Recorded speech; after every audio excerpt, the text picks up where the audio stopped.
नमस्कार, मैं फौजिया फिरोज मलिक और आप देख रहे हैं हकीकत न्यूज। आइए नजर डालते हैं आज की खास खबरों पर। जो आपने स्थापना दिवस का प्रोग्राम रखा और संविधान दिवस प्रोग्राम आया, क्या कहना है? देखिए, आज संविधान दिवस है और जैसा कि आप जानते हैं कि संविधान दिवस सभी के लिए लिखा गया था, लेकिन कई सारी ताकतें ऐसी हैं जो कि इस संविधान को ही ख़त्म करना चाहती हैं। लेकिन हम लोग उनको याद दिला देते हैं संविधान दिवस के ज़रिए कि इस संविधान को कोई नहीं ख़त्म कर सकता, क्योंकि ये हम सभी का हक है।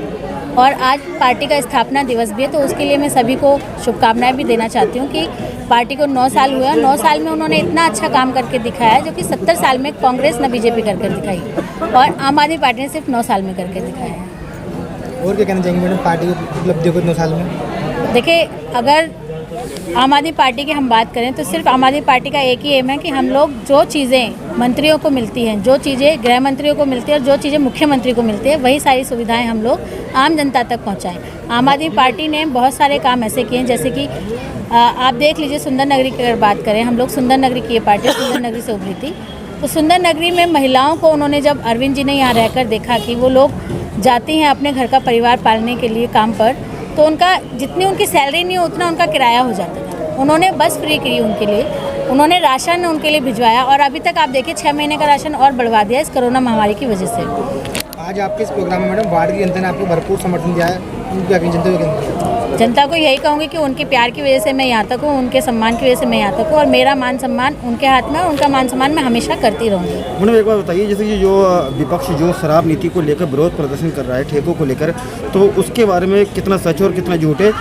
आरोप है कि अरविंद केजरीवाल जी पूरी दिल्ली को शराब नीति के जरिए सबको बिगाड़ना चाहते हैं। देखिए, शराब नीति ऐसा नहीं कि पहली बार आई है, पहले भी बहुत सारी सरकारें इसको लाई थी। और अगर आप यूपी की बात करें तो यूपी में भी ये सब चल रहा है। दिल्ली में जो चल रहा है, दिल्ली में एक अच्छी चीज़ ये है कि जहाँ पर भी ठेके खोले जाते हैं वहाँ जनता की राय और विधायक के लेटर हेड पर बनता है। अगर जनता नहीं कहेगी तो वहाँ नहीं खुलेगा। सुंदर नगरी में अगर हमसे बिना पूछे या जनता से बिना पूछे अगर इसको खोला जाए तो शायद हम भी विरोध करेंगे इस नीति का। ठीक है। तो बस जो पार्टी अपना 9वां स्थापना दिवस मना रही, क्या कहेंगे इसके? ये एक राजनीति बदलने के लिए अरविंद केजरीवाल जी ने एक सपना देखा था, वो जब नहीं पूरा हुआ तो उसको लेकर ये पार्टी बनी है और एक अंदर से निकल कर आई पार्टी है, आंदोलन से निकल कर आई ये पार्टी है कि डॉक्टर साहब आज 9वां स्थापना दिवस है पार्टी का और जिस बिल को लेकर के पार्टी आई थी, आज उस बिल का कहीं भी नाम नहीं, जन लोकपाल बिल का। जन लोकपाल बिल सही है, आपने सही फरमाया, लेकिन उसको लोकपाल हमारे विधानसभा में तो पूरा पारित कर दिया गया वो, लेकिन सेंटर में नहीं जाने दिया। आज कोई भी उसकी आवाज़ नहीं उठाता। आवाज़ उठाएंगे, हमारे यहाँ से तो पूरा फाइनल हो चुका ना। हमारी विधानसभा अरविंद केजरीवाल जी ने पूरा करके भेज दिया यहाँ से, अब उसको एलजी साहब अटकाए पड़े हैं। आज जो पार्टी अपना 9वां स्थापना दिवस मना रही है और संविधान दिवस को क्या कहना है? संविधान दिवस पर हम संविधान को अपने एक बार इंगित करें तो संविधान की जो मूल भावना है वो ये है कि आम नागरिकों को उनके अधिकार मिलें, सरकारें अपनी जिम्मेदारी और जवाबदेही को पूरा करें। उसी भावना के साथ दिल्ली में आम आदमी पार्टी का संगठन बना आज से लगभग 9 साल पहले आज ही के दिन, और वो सरकार बनी। उस सरकार ने आम नागरिकों के अधिकारों के बारे में चिंता की, उस चिंता को उन्होंने नीति में बदला, उसके बाद जनता को उसका फ़ायदा पहुँचे ऐसी नीतियाँ बनाई और आज उन पर पूरी तरीके से अमल भी किया जा रहा है। आप देखिए, दिल्ली की माता बहनों को बसों में फ्री यात्रा कराई जा रही है। हमारी माता बहनें किचन का मैनेजमेंट देखती हैं, हमारी किचन में राशन फ्री आ जाए, हमारे मुख्यमंत्री इसकी व्यवस्था करते हैं। हमारी किचन का बजट ना बिगड़े, हमारे घरों का बिजली का बिल ज़ीरो आ जाए, हमारे मुख्यमंत्री इसकी व्यवस्था करते हैं। हमारे घरों का पानी का बिल ज़ीरो आ जाए, कहीं किसी का बजट ना बिगड़े, हमारे मुख्यमंत्री उसकी व्यवस्था करते हैं। और जब दिल्ली में ये व्यवस्था हो रही है तो मैं आपके सवाल का जवाब दूं कि पंजाब में भी वो व्यवस्था हो सकती है। दिल्ली में नगर निगम चुनाव को लेकर के भी भारतीय जनता पार्टी ने इस बार जनता को काफ़ी जिस तरीके से परेशान करके रखा है, क्या लगता है कि इस बार आम आदमी पार्टी अपना पूरा कब्जा कर पाएगी? बिल्कुल कर पाएगी, क्योंकि बीजेपी नगर निगम में पूरी तरीके से फ्लॉप रही है। पिछले 15 सालों में ये बीजेपी का फ्लॉप शो रहा है। पहले नगर निगम बाकायदा दिल्ली के नागरिकों को वृद्धावस्था पेंशन देता था। आपने सवाल किया अभी कि दिल्ली के नागरिकों को वृद्धावस्था पेंशन जो है बंद कर दी गई है। बंद नहीं की गई है, बल्कि इसका एक निर्धारित कोटा होता है, वो कोटा उसकी एक सीमा है, वो सीमा पूरी हुई है। पहले एक विधायक का कोटा 500 या 700 लोगों का होता था, आज एक विधानसभा में 1500, 2000, 3000 और 5000 लोगों को वृद्धावस्था पेंशन मिल रही है और उसमें भी हमारी सरकार कोशिश कर रही है उसको और बढ़ाया जाए।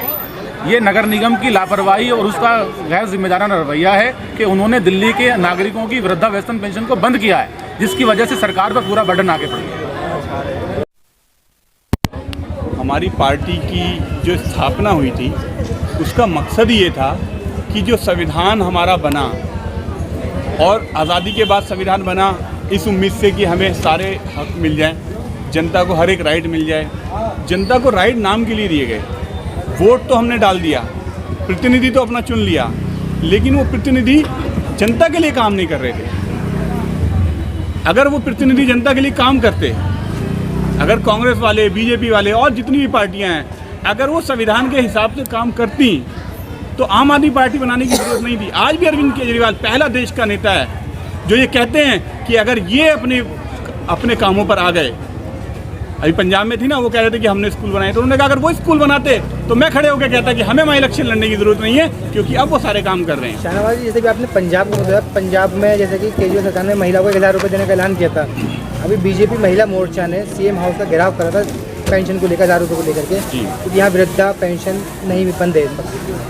देखिए, वृद्धा पेंशन, ये वृद्धा पेंशन जो होती है ना, वो हर एक वृद्धा के लिए नहीं होती। उसमें क्या होता है, पिछली सरकारें बहुत कम देती थी।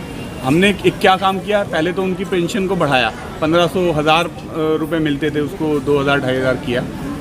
उसके अलावा जो जितनी पेंशन मिलती थी उसको क्वांटिटी को भी उसको ही बढ़ाया, मतलब ज़्यादा से ज़्यादा लोगों तक ये पहुँचे, लेकिन सारे लोगों तक पहुँच जाए, हर ज़रूरतमंद तक वो पेंशन पहुँचे, उसकी सारी सिस्टम उसका बनाया जा रहा है। क्योंकि बीच में बहुत सारी गड़बड़ हुई, जिन लोगों को नहीं चाहिए थी उन तक भी वो पेंशन का काम हुआ, उन तक भी लोगों तक पहुंची, उन्होंने सरेंडर भी नहीं किया। जी, हम महिलाओं को मिल नहीं पा रही और पंजाब में 1000 रुपये का ऐलान कर दिया। नहीं, महिलाओं को यहाँ या सारी जितनी विधवाएं हैं, जितनी बेवा हैं, उन सबको पेंशन बंद है कि विधवा नहीं, वृद्धा पेंशन जो बंद है। देखिए, हर एक अब जैसे अगर उन्होंने वहाँ ऐलान किया है, अगर हम वहाँ इम्प्लीमेंट करते हैं तो ऑब्वियसली दिल्ली तो मॉडल है हमारा। दिल्ली में बीजेपी महिला मोर्चा ने ये कहा था कि पहले दिल्ली की महिलाओं को, जो जबकि जहाँ बैठे हैं आप, वहाँ की महिलाओं को छोड़कर पंजाब की महिलाओं को दिल्ली में और बहुत से जो काम है वो कौन से केंद्र सरकार करने दे रही है। अभी तो वो कहते हैं कि पहले हमने कहा कि हम घर घर जाके राशन मुफ्त देंगे, वो कहते हैं हम नहीं करने देंगे। हमने कहा था, बिजली पे भी यही हुआ था, जब अरविंद जी ने कहा बिजली पानी फ्री करेंगे तो उन्होंने कहा नहीं करने देंगे,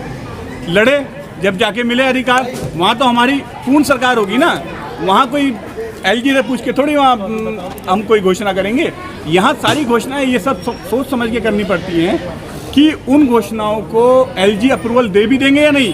अच्छा, उसके बावजूद, सारे नियम कानून होने के बावजूद वो सारी की सारी फाइलें रोक के बैठ जाते हैं। यहाँ तक कि अदालत ने हमारे पक्ष में फैसला दिया तो मोदी जी ने ऊपर से संसद में कानून बना दिया कि नहीं, फिर एलजी उसमें रोड़ा अटकाएंगे। 1000 क्या, हम उससे भी ज़्यादा आगे की हमारी कई सारी स्कीम्स हैं। अरविंद जी इतने बड़े बड़े जो उन्होंने स्कीम बनाई थी उस वक्त सारे के सारी चीज़ें सोची थी, वो सारी इम्प्लीमेंट होंगी। पहले ये काम आगे हमें करने दें। खबरों में बने रहने के लिए देखते रहिए हकीकत न्यूज़। साथ ही हमारा चैनल लाइक और सब्सक्राइब करना ना भूलें। नमस्कार।